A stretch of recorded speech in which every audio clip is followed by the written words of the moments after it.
Hello दोस्तों, कैसे हैं आप लोग। उम्मीद करता हूं कुशल मंगल होंगे, खुशी पूर्वक होंगे। जैसा कि आपको पता ही है कि हम स्टैटिक जीके के एक से एक शानदार क्वेश्चन आपके लिए लाते हैं। वही हर रोज़ आपके लिए 50 क्वेश्चन लाने का प्रयास करते हैं। ये क्वेश्चन आप लगाइए, एक साल में 18,000 क्वेश्चन होंगे जो आपकी जीके को तोड़ के रख देंगे। ठीक है ना। चलते हैं बिना समय वेस्ट किए हुए पहले क्वेश्चन की ओर। पहला क्वेश्चन है, चौथ नामक कर। कौन सा साथियों? चौथ नामक कर किसके द्वारा लिया जाता था? एक कर था चौथ। क्या था? चौथ, जिसे सरदेशमुखी भी कहते थे साथियों। क्या कहते थे? सरदेशमुखी। ये मराठाओं ने चलवाया था। किसने चलवाया था? मराठाओं ने चलवाया था। मराठाओं में भी शिवाजी ने इसे सबसे पहले, किसने? शिवाजी ने इसे सबसे पहले वसूला था। ठीक है ना। मराठा थे शिवाजी। ठीक है ना। कब वसूला था? 18वीं सदी में इसकी क्या हुई थी? शुरुआत हुई थी। और ये लगभग सुरक्षा के एवज में, राज्य की सुरक्षा के एवज में 1/10 लिया जाता था। क्या लिया जाता था? 1/10 आय का 1/10 लिया जाता था। ठीक है ना। अष्टप्रधान जो मिले हैं, आपसे पूछा अष्टप्रधान कहाँ मिले हैं, तो अष्टप्रधान मराठों में ही देखने को मिले हैं। ठीक है ना। मराठों में एक से एक बलशाली रहे हैं। ठीक है ना। और इसके साथ ही नेक्स्ट है दूसरा क्वेश्चन, सोमनाथ मंदिर किस राज्य में स्थित है? कौन सा मंदिर साथियों? सोमनाथ मंदिर हिमाचल प्रदेश, गुजरात, तेलंगाना या तमिलनाडु में। तो ध्यान रखना, सोमनाथ जो मंदिर है साथियों वो गुजरात में है। ये शिव को समर्पित मंदिर है। कौन सा है? शिव को समर्पित मंदिर है साथियों। कौन सा? शिव को। ठीक है ना। गुजरात की राजधानी क्या है? गांधीनगर। आपसे पूछ लेगा क्या है? गांधीनगर। ठीक है ना। फिर आपसे पूछेगा इसका निर्माण किसने करवाया था, तो चंद्रदेव ने करवाया था। ऐसा मिलता है ऋग्वेद में देखने को मिलता है। ऐसा किसमें मिलता है? ऋग्वेद में देखने को मिलता है कि भाई इसका निर्माण जो है चंद्रदेव ने करवाया था। किस जिले में है? तो ये साथियों गिर सोमनाथ जिले में है। किसमें? गिर सोमनाथ। ठीक है ना। सोमनाथ जिले में है। गिर की पहाड़ियाँ कहाँ हैं? तो गुजरात में। गिर राष्ट्रीय उद्यान कहाँ है? गुजरात में। ठीक है ना। इसके साथ साथ एक मोढेरा का मंदिर और है। मोढेरा का जो मंदिर है वो भी, जिसे सूर्य मंदिर भी कहते हैं, मोढेरा का सूर्य मंदिर, ये भी कहाँ पे है? गुजरात में है। ठीक है ना। इसके साथ ही नेक्स्ट चलते हैं आगे की ओर। तो नेक्स्ट है साथियों, किसे एशिया का मरीज के नाम से जाना जाता है? चीन को, म्यांमार को, तुर्की को या नेपाल को? तो साथियों चीन को जाना जाता है। ठीक है ना। पूछे विश्व में फर्स्ट नंबर पर जनसंख्या में कौन है? तो चीन है पहले नंबर पर। ठीक है ना। आर्थिक ग्रोथ किसका ज्यादा है? तो चीन का ज्यादा। चीन की राजधानी क्या है? तो बता देना, बीजिंग। चीन की राजधानी है साथियों बीजिंग। कौन सी राजधानी है? बीजिंग चीन की राजधानी है। ठीक है ना। इसके साथ ही चीन, कोरोना कहाँ से स्टार्ट हुआ था? तो कोरोना भी चीन से स्टार्ट हुआ था। ठीक है ना। नेक्स्ट, गुरु ग्रंथ साहिब किस धर्म की पवित्र पुस्तक है? बौद्ध धर्म की, जैन धर्म की, सिख धर्म की या पारसी धर्म की? तो ध्यान रखना, सिख धर्म के जो गुरु थे, गुरु गोविंद सिंह ने, किसने? गुरु गोविंद सिंह ने, है ना, गुरु ग्रंथ साहिब की क्या की थी? स्थापना की थी। पूछेगा आपको कि इसका फर्स्ट प्रकाशन वो कब छापा गया था? तो 30 अगस्त वर्ष 1604 में। जो स्वर्ण मंदिर है ना, जिसे हम हरमिंदर साहब कहते हैं। ठीक है ना। तो स्वर्ण मंदिर में क्या हुआ था? प्रकाशित हुआ था। ये किस भाषा में है? तो पंजाबी भाषा में है। किस? ठीक है ना। लिपि कौन सी है? तो गुरुमुखी लिपि में। किसमें? गुरु लिपि मुखी में ये गुरु ग्रंथ साहब को क्या किया गया है? छापा गया। ये क्या है? जो सिख हैं उनका पवित्र ग्रंथ माना जाता है। ठीक है ना। इसके साथ ही पूछेगा जो सिख धर्म है किसने? तो गुरु नानक देव ने सिख धर्म की क्या की थी? स्थापना की थी। ठीक है ना। इसके साथ ही नेक्स्ट कह रहा, प्रसिद्ध गीत सारे जहां से अच्छा की रचना किसने की? भगत सिंह ने, मोहम्मद इकबाल ने, रविंद्रनाथ टैगोर ने या बंकिम चंद्र चटर्जी ने? तो ध्यान रखना, मोहम्मद इकबाल ने की थी। और इन्होंने ही ताराना ए हिंद, क्या? ताराना ए हिंद, किसकी? ताराना ए हिंद का भी नारा दिया था, जैसे कहते थे, वर्ष 1904 में। पूछे कब दिया था? तो वर्ष 1904 में दिया था। इसका मतलब था हिंदी है हम, वतन हिंदुस्तान हमारा। मतलब हिंदी है हम, वतन हिंदुस्तान हमारा। ये किसने दिया था? मोहम्मद इकबाल ने। इन्होंने यही दिया था। ठीक है। आगे चलते हैं। नेक्स्ट, ये कई इनके बारे में भी पूछ लेता है। गीतांजलि किसकी है? तो रविंद्रनाथ टैगोर की। इसके लिए इन्हें नोबेल पुरस्कार भी मिला था। आनंद मठ किसका है? बंकिम चंद्र चटर्जी का। ठीक है ना। इसके साथ ही नेक्स्ट, किस प्रधानमंत्री ने समाजवादी विचारधारा को, सोशियलिस्ट, समाजवाद को कहते हैं सोशियलिस्ट, है ना, जहां सरकार का प्रभुत्व ज्यादा होता है। जो सरकार है, मतलब सार्वजनिक सेक्टर है, उसका प्रभुत्व ज्यादा होता है। ठीक है ना। तो पूछ रहा है कौन ने इस विचारधारा को आगे बढ़ाया था? जवाहरलाल नेहरू, मदन मोहन मालवीय, महात्मा गांधी या सर्वपल्ली राधाकृष्ण? तो ध्यान रखना समाजवाद के कट्टरपंथ कौन रहे हैं? जवाहरलाल नेहरू रहे हैं। पूछे जवाहरलाल नेहरू कौन थे? तो ये first PM of India, Bharat के पहले प्रधानमंत्री हैं। दूसरे प्रधानमंत्री भी यही हैं, है ना। लगातार 2 कार्यकाल तक ये क्या रहे हैं? भारत के प्रधानमंत्री रहे हैं, ठीक है ना। इसके साथ ही नेक्स्ट, प्रत्येक राज्य के लिए एक राज्यपाल होगा, यह किस अनुच्छेद में है? ठीक है ना। कह रहा है 153, 155, 157 या 163। तो ध्यान रखना आर्टिकल 153 में बोला गया है कि भाई प्रत्येक राज्य के लिए एक राज्यपाल होगा। और ध्यान रखना इसकी नियुक्ति कौन करता है? तो प्रधानमंत्री की सलाह पर, प्रधानमंत्री की किस पर? सलाह पर। कौन करता है साथियों? तो राष्ट्रपति करता है। पूछ लेगा किसकी सलाह पर? प्रधानमंत्री की सलाह पर कौन करता है? राष्ट्रपति। तो ध्यान रखना ये जो राज्यपाल होता है वो प्रसाद पर्यांत होता है, राष्ट्रपति के प्रसाद पर्यांत। किसके? राष्ट्रपति के प्रसाद पर्यांत। राष्ट्रपति जब चाहे इसे क्या कर सकता है? हटा सकता है। राष्ट्रपति जब चाहे इसे क्या कर सकता है? हटा सकता है, ठीक है ना। तो इसके पास, राष्ट्रपति के पास केंद्र में जो शक्ति होती है वही राज्य में राज्यपाल के पास होती हैं। और जब भी आर्टिकल 356 के तहत, किसके? आर्टिकल 356 के तहत राज्यों में राष्ट्रपति शासन लगाया जाता है तो राज्यपाल ही राष्ट्रपति से क्या करता है? सिफारिश करता है, ठीक है ना। कौन करता है? राज्यपाल ही राष्ट्रपति से क्या करता है? सिफारिश करता है, ठीक है ना। इसी के साथ ही नेक्स्ट, अकबर का मकबरा कहाँ है? सबसे पहले तो मैं ये बता दूं, अकबर मुगल शासक था। कौन था? मुगल, तीसरा मुगल शासक। पहला कौन था? तो बाबर जो था वो पहला था, ठीक है ना। दूसरा कौन था? हुमायूं। फिर तीसरा कौन था? अकबर, ठीक है ना। इसके बाद पूछ लिया अकबर के बाद कौन आया? तो जहांगीर। कौन आया? जहांगीर। जहांगीर के बाद कौन आया? शाहजहां, ठीक है ना, शाहजहां। और शाहजहां के बाद कौन आया? औरंगजेब। यहाँ तक मुगल जो है काफ़ी मजबूत रहे हैं। आपसे अकबर के बारे में पूछा गया है यहाँ का, अकबर का मकबरा कहाँ है? कह रहा लाहौर में, दौलताबाद में, सिकंदरा में या दिल्ली में? तो ध्यान रखना कहाँ पे है? सिकंदरा में है। और ये सिकंदरा कहाँ पड़ता है? तो बता देना, सिकंदरा पड़ता है भैया आगरा में। सिकंदरा कहाँ पड़ता है? तो सिकंदरा पड़ता है दोस्तों आगरा में। कहाँ पड़ता है ये? आगरा में पड़ता है। इसके बारे में कुछ और 1-2 घटनाएं इसकी देख लो, ठीक है ना। तो ध्यान रखना अकबर ने 1564 में जजिया कर समाप्त किया था। क्या किया था? जजिया कर समाप्त, खत्म किया था। ये जजिया कर क्या होता था? तो ये गैर मुसलमानों से लिए जाने वाला धार्मिक कर था। क्या था? गैर मुसलमानों से लिए जाने वाला धार्मिक कर। 1582 में इसने दीन ए इलाही की स्थापना की थी। यहाँ ये विभिन्न धर्म गुरुओं से क्या उनकी बातों को सुनता था, ठीक है ना। ये तैमूर वंश का था। पूछे ये किस वंश का था? तो आपका जवाब होना चाहिए भाई ये जो था ना वो तैमूर वंश का था, ठीक है ना। इसका जन्म 15 अक्टूबर, पूछे जन्म कब हुआ? 15 अक्टूबर 1942 को हमीदा बानो बेगम के गर्भ से हुआ था, अमरकोट में। कहाँ पे? अमरकोट में। जब हुमायूं चला गया था तो राजा छत्रसाल की रियासत में अमरकोट में छोड़ गया था हमीदा बानो बेगम को, वहाँ इसका क्या हुआ था? जन्म हुआ था। मृत्यु कब हुई थी? तो 27 अक्टूबर 1605 में इसकी मृत्यु हुई थी, ठीक है ना। इसका बेटा जहांगीर था, ध्यान रखना। और पूछेगा इसने राज्याभिषेक कब करवाया था? तो हुमायूं के मरने के बाद 14 फरवरी 1556 में इसने अपना क्या करवाया था? राज्याभिषेक करवाया था। तो ध्यान रखना 1556 से 1560 तक, है ना, ये जो है बैरम खां के संरक्षण में रहा था। किसके? इसका प्रधानमंत्री था बैरम खां, उसके किस में रहा था? संरक्षण में रहा था, ठीक है ना। हल्दी घाटी का युद्ध इसी के बीच माना जाता है। तो राणा प्रताप और अकबर के बीच कौन सा युद्ध हुआ था? हल्दी घाटी का युद्ध। कब हुआ? 18 जून 1556 को। कब हुआ था? 18 जून 1556 को। 18 जून 1556 को कौन सा युद्ध हुआ था? हल्दी घाटी का युद्ध हुआ था, ठीक है ना। और इसी ने ध्यान रखिए 1571 में गुजरात विजय के उपलक्ष्य में 1571 में इसने बुलंद दरवाजा बनवाया था। क्या बनवाया था? फतेहपुर सीकरी में बुलंद दरवाजा अकबर ने ही क्या किया था? बनवाया था। तो इस चीज को आप क्या रखना? याद रखना, ठीक है ना। इसके साथ ही नेक्स्ट, भूदान आंदोलन किसने शुरू किया था? कौन सा? भूदान आंदोलन। तो ध्यान रखना 18 अप्रैल को भूदान आंदोलन शुरू किया गया था। 18 अप्रैल वर्ष 1951 को। किसने किया?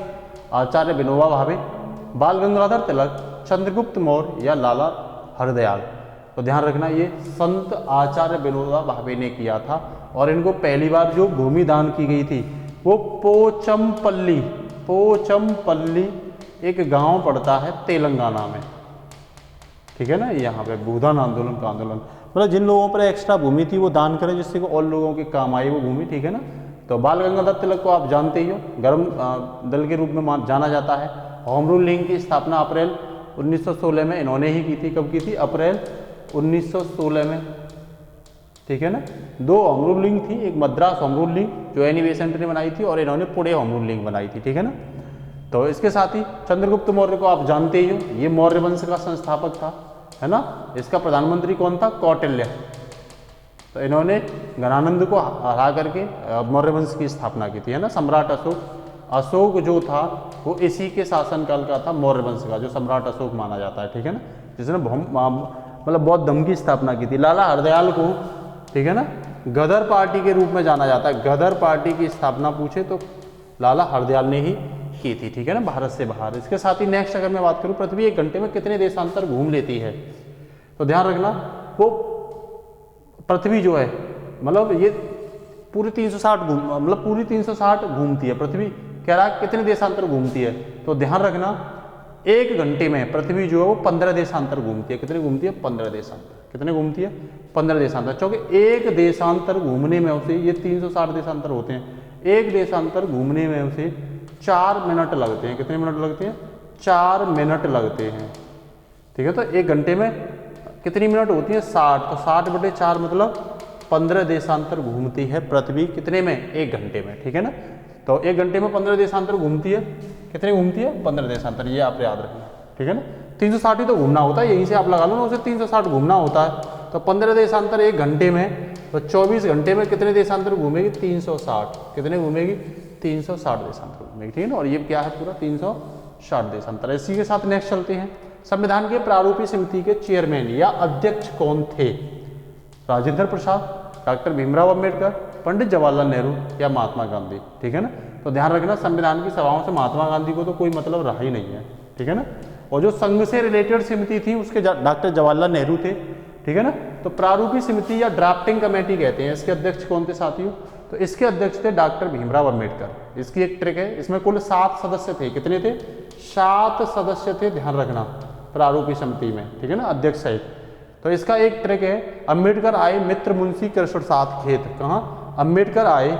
आपसे अगर पूछे तो आप क्या कहोगे? अंबेडकर आए मित्र मुंशी कृष्णा।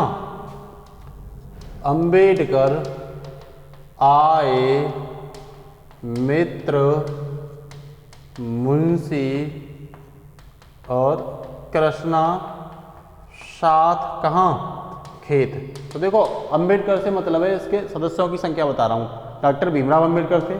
और आय से मतलब है, ध्यान रखना, तो NG आयंगर। कौन? NG आयंगर इसके सदस्य थे। मित्र से मतलब है BL मित्र। कौन? BL मित्र, याद रखना, BL मित्र इसके सदस्य थे। मुंशी से मतलब है KM मुंशी इसके सदस्य थे। कृष्णा से मतलब है कृष्णा स्वामी आयंगर। कृष्णा स्वामी आयंगर इसके सदस्य थे।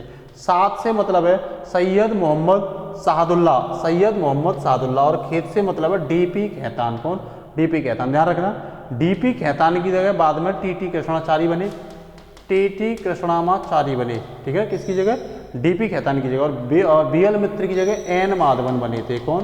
N माधवन, है ना। बाद में ये हट गए थे, मतलब कुछ मर गए थे, एक मर गए थे इनमें से और एक बीमार हो गए थे, ठीक है ना। तो इस समिति ने ही ड्राफ्ट बनाया था। ध्यान रखना, संविधान की सबसे प्रमुख समिति में से एक मानी जाती है ये, ठीक है। नेक्स्ट कह रहा है, निम्न में से क्या लक्षद्वीप की राजधानी है? सिलवासा, कवरवती, पोर्ट ब्लेयर या हैदराबाद? तो हैदराबाद तेलंगाना की है, ध्यान रखना, किसकी है? तेलंगाना की है। पोर्ट ब्लेयर अंडमान निकोबार की है। किसकी है? अंडमान निकोबार की है। और दादर नागर हवेली और दमन द्वीप की सिलवासा है। और लक्षद्वीप की कौन है? कवरावती है। ध्यान रखना, लक्षद्वीप के बारे में अगर आपसे पूछे तो ये प्रवाल द्वीप है। क्या है? प्रवाल। पहले इसे मिनिकॉय और अमीनी द्वीप कहा जाता था। क्या? मिनिकॉय और अमीनी द्वीप। इसमें एक जिला है, केवल एक जिला है, और ये भारत का UT है, यूनियन टेरिटरी, मतलब केंद्र शासित प्रदेश। ये डायरेक्ट केंद्र द्वारा क्या किया जाता है? शासित किया जाता है, ठीक है ना। आपसे पूछे इसकी स्थापना कब हुई थी? तो इसकी स्थापना 1 नवंबर 1956 को हुई थी। और इसका कोर्ट कहाँ पे है? तो केरल जो हाई कोर्ट है, केरल हाई कोर्ट के अंतर्गत ये आता है, ठीक है ना। क्या आता है? केरल हाई कोर्ट के अंदर। कहाँ पड़ता है? तो जैसे ये भारत है तो यहाँ ये अरब सागर में पड़ता है। कहाँ पड़ता है? अरब सागर में। भाषा पूछे ना आपसे, भाषा क्या है, तो ध्यान रखना इसकी ऑफिशियल भाषा मलयालम और अंग्रेजी है। ये इसकी ऑफिशियल भाषा है, मतलब आधिकारिक भाषा है मलयालम और अंग्रेजी। साक्षरता पूछे तो 91.85 इसकी लिटरेसी जो है वो 91, मतलब पढ़े लिखे लोग हैं यहाँ। 91.85 इसकी क्या है? साक्षरता है। इसके साथ ही नेक्स्ट कह रहा है लोकसभा में कितने सदस्यों को राष्ट्रपति द्वारा मनोनीत किया जाता है। ये क्वेश्चन मैंने इसीलिए लिया है, पूछा जा सकता है क्योंकि अब लोकसभा में सदस्यों को मनोनीत नहीं किया जाता, ठीक है ना। तो ये ऑप्शन सब गलत हैं, ध्यान रखना। पहले पूछे तो पहले 2 सदस्यों को 2019 से पहले लोकसभा में 2 सदस्यों को मनोनीत किया जाता था, आंग्ल भारतीयों को। किसको? आंग्ल भारतीयों को। लेकिन अब नहीं किया जाता, ये चीज ध्यान रखना। किस आर्टिकल के तहत किया जाता पहले? तो आर्टिकल 331 के तहत पहले किया जाता था। अब संविधान संशोधन जो 104वां संविधान संशोधन एक्ट जो बनाया था, कानून जो बनाया था, उसके तहत क्या कर दिया, और ये कब आया था? ये 2019 में आया था, उसके तहत इसे हटा दिया गया है, ठीक है ना। और आपसे पूछे ये बिल नंबर कौन सा था, तो 126 नंबर का बिल था। कौन सा? 126 नंबर का बिल था। और इसी के साथ नेक्स्ट चलते हैं। लोकसभा आपको पता ही है किस आर्टिकल में लोकसभा, तो आर्टिकल 81 में ये बोला गया है कि लोकसभा के मैक्सिमम 550 सदस्य होंगे, जिनमें से 20 जो होंगे वो केंद्र शासित प्रदेशों से लिए जाएंगे और 530 सदस्यों को पूर्व राज्यों से लिया जाएगा। और लोकसभा में बहुमत दल का नेता जो होता है वो प्रधानमंत्री होता है। कौन होता है? प्रधानमंत्री होता है वो बहुमत दल का नेता। ये आर्टिकल 75, आर्टिकल 75 में प्रधानमंत्री के बारे में, मतलब जैसे मंत्रियों की नियुक्ति होती है वैसे ही राष्ट्रपति क्या करता है? प्रधानमंत्री की नियुक्ति करता है, ठीक है ना। तो इतनी बातें आपके लिए कन्फर्म होगी। राज्यसभा आपसे पूछे तो राज्यसभा बता देना। आर्टिकल 80 में राज्यसभा बोला गया अधिकतम राज्यसभा की सदस्यों की संख्या 250 होगी, ठीक है ना, जिनमें 12 सदस्यों को राष्ट्रपति विभिन्न क्षेत्रों से क्या करेगा? मनोनीत, और 238 सदस्य क्या किए जाएंगे? विभिन्न चुने जाएंगे, ठीक है ना। नेक्स्ट कह रहा है इसरो का मुख्यालय कहाँ पे है, तो ध्यान रखना 15 अगस्त वर्ष 1969 को विक्रम साराभाई के उपलब्ध, विक्रम साराभाई द्वारा इसरो की क्या की गई थी? स्थापना की गई थी। और इस समय इसरो का जो मुख्यालय है वो कहाँ पे है साथियों? तो वो बेंगलुरु में है। बेंगलुरु कहाँ पड़ता है? कर्नाटक में पड़ता है। आपसे पूछे इसरो की फुल फॉर्म क्या है, तो इंडियन स्पेस, ठीक है ना, एंड रिसर्च, है ना, रिसर्च ऑर्गेनाइजेशन है। ये क्या है? भारतीय अनुसंधान एजेंसी है ये, ठीक है ना। डॉक्टर एस सोमनाथ जो हैं 14 जनवरी 2022 को डॉक्टर एस सोमनाथ को इसका क्या बनाया गया है? हेड बनाया गया, ठीक है ना। याद रखना इस चीज को, ठीक है। इसके साथ ही नेक्स्ट, किस नदी का उद्गम स्थल अमरकंटक से होता है, तो ध्यान रखना अमरकंटक का अधिकांश भाग एमपी में पड़ता है और ये पवित्र स्थल है और ऋषि भूमियों की तपोभूमि बोली जाती है। क्या बोली जाती है? ऋषि मुनि जो है उनकी तपोभूमि। कह रहा कौन नदी निकलती है? नर्मदा नदी, सोन नदी, या दोनों? तो ये दोनों ही नदियों का उद्गम जो होता है, ये नर्मदा नदी जो निकलती है, मान लो ये इंडिया है तो ये तो निकलती है अरब सागर में, अरब सागर की ओर जाके गिरती है, और सोम नदी ऊपर जाती है जो गंगा नदी में क्या होती है? मिल जाती है। इनका उद्गम कहाँ से होता है? तो अमरकंटक से होता है। ध्यान रखना कहाँ से होता है? अमरकंटक किस पर्वत श्रृंखला के बीच पड़ती है? तो सतपुड़ा पर्वत श्रृंखला के बीच क्या पड़ती है? ये पड़ती है। इसके साथ ही नेक्स्ट कह रहा है भारत में अंग्रेजी शिक्षा किसने शुरू की? Lord Mountbatten, Macaulay, Lord Chelmsford या लॉर्ड कर्जन ने? तो ध्यान रखना लॉर्ड मैकाले ने। लेकिन इसके लिए एक्ट किसने बनवाया था? तो विलियम बेंटिंग। किसने? William Bentinck. ये वही विलियम बेंटिंग है, इसने सती प्रथा को खत्म करने के लिए भी क्या बनवाया था? एक्ट बनवाया था। पूछे लागू कब की गई थी? तो एक्ट 1835 के तहत इसे क्या किया गया था? लागू किया गया था अंग्रेजी को, ठीक है ना। इस माउंटबेटन का और नाम क्या है? तो थॉमस बेबिंगटन। क्या नाम है इसका? थॉमस बेबिंगटन भी इनको कहते हैं, लॉर्ड माउंटबेटन को, ठीक है ना। नेक्स्ट कह रहा है शाहनामा किसकी प्रवृत्ति है? अबुल फजल, फिरदौसी, गुलबदन बेगम या अकबर की? तो ध्यान रखना फिरदौसी द्वारा फारसी भाषा में लिखा गया ये ग्रंथ है। किसमें? फारसी भाषा में लिखा गया ये ग्रंथ है। इस पर ईरान पर अरबी जो है उनकी जीत के बारे में बताया गया है। भारत में वन अनुसंधान कहाँ पे है? खड़गवासला, देहरादून, नई दिल्ली में या चेन्नई में? तो ये देहरादून में है। देहरादून कहाँ पड़ता है? उत्तराखंड में पड़ता है। कहाँ पड़ता है? उत्तराखंड में। ध्यान रखना आपसे पूछे वन कानून कब बना था? तो वन एक्ट सबसे पहले 1927 में बना था। कब बना था? 1927 में बना था। ठीक है, इसके साथ ही नेक्स्ट करा विश्व का सबसे ऊंचा ज्वालामुखी कोटापेक्सी कहाँ पे है? इक्वाडोर, फिलीपींस, हवाई द्वीप या मनीला। तो ध्यान रखना इक्वाडोर में। इक्वाडोर कहाँ पड़ता है? दक्षिणी अमेरिका में पड़ता है। कहाँ पड़ता है? दक्षिणी अमेरिका में पड़ता है। ठीक है ना। इसके साथ ही नेक्स्ट कह रहा है ईटानगर किस राज्य की राजधानी है? तो ईटानगर साथियों अरुणाचल प्रदेश की है। ठीक है ना। पूर्वोत्तर राज्य है भारत का, पूर्वोत्तर, और अरुणाचल प्रदेश में ही भारत का सबसे पूर्वी स्थान है केविथू। केविथू है ना, ये किस अक्षांश पे है? तो ये 97 डिग्री और 95 मिनट ये है। इसे एक बार चेक और कर लेना। ठीक है ना। इसके साथ ही इसके राज्यपाल पूछे तो बी.डी. मिश्रा इसके कौन है? बी.डी. मिश्रा राज्यपाल हैं। वर्तमान में यहाँ से जो किरण रिजिजू हैं, किरण रिजिजू यहाँ से क्या है? केंद्रीय मंत्री भी हैं। आपसे पूछे यहाँ के जिला कितने हैं तो बता देना। सॉरी विधानसभा सीट तो 60 विधानसभा सीटें पड़ती हैं। ठीक है ना। चीनी यात्री फायान किसके काल में भारत आया? तो ये साथियों विक्रमादित्य के काल में भारत आया था। ठीक है ना। 402 ईस्वी में ये भारत आया था रेशम मार्ग से। ठीक है ना। ये चीनी यात्री था फायान। नेक्स्ट कह रहा भारत के किस राज्य में सर्वाधिक चावल उत्पादन होता है? तो सबको पता है ये पश्चिमी बंगाल में होता है। चावल का उत्पादन सर्वाधिक पश्चिमी बंगाल में होता है। भारत के किस राज्य में दार्जिलिंग स्थित है? तो ये भी साथियों पश्चिमी बंगाल में ही स्थित है। और सबसे पहला जो जीआई टैग मिला है वो दार्जिलिंग की चाय को ही मिला है। वर्ष 2004 में जो जीआई टैग दिया गया था वो दार्जिलिंग की चाय को ही जीआई टैग दिया गया था। नेक्स्ट कह रहा हॉकी खेल की प्रत्येक टीम में कितने खिलाड़ी होते हैं? तो सबको पता है 11 खिलाड़ी। हॉकी वो खिलाड़ी के जादूगर जो कहा जाता है वो मेजर ध्यानचंद को कहा जाता है। सबको आपको पता है ना। हॉकी वो तो सॉरी हॉकी के जादूगर, हाँ तो हॉकी ही पूछ रहा है। तो हॉकी के जादूगर किसे कहा जाता है? मेजर ध्यानचंद। भारत कब गणतंत्र हुआ? तो 26 जनवरी वर्ष 1950 को गणतंत्र हुआ था, क्योंकि इस दिन भारत के राष्ट्रपति है ना, भारत के राष्ट्रपति चुनकर बने थे। क्या बने थे?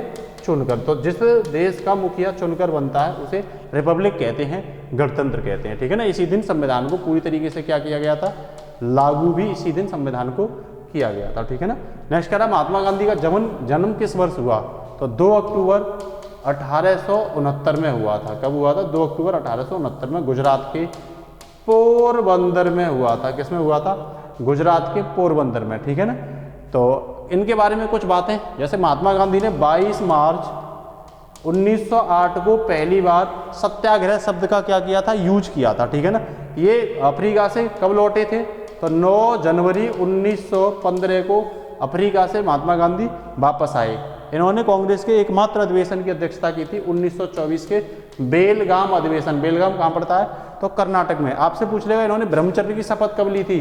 तो 20 जुलाई, ठीक है ना, वर्ष 1905 में इन्होंने 1906 में इन्होंने क्या ली थी? ब्रह्मचर्य की शपथ ली थी। पूछ लेगा आपसे नेटॉल ओपिनियन कांग्रेस, नेटॉल ओपिनियन कांग्रेस की स्थापना कब की थी? तो 22 मई 1994 को। ठीक है ना। 22 मई वर्ष 1894 नहीं 1894 को की थी। ठीक है ना। तो इन्होंने दांडी यात्रा की थी। इनकी दांडी यात्रा भी काफी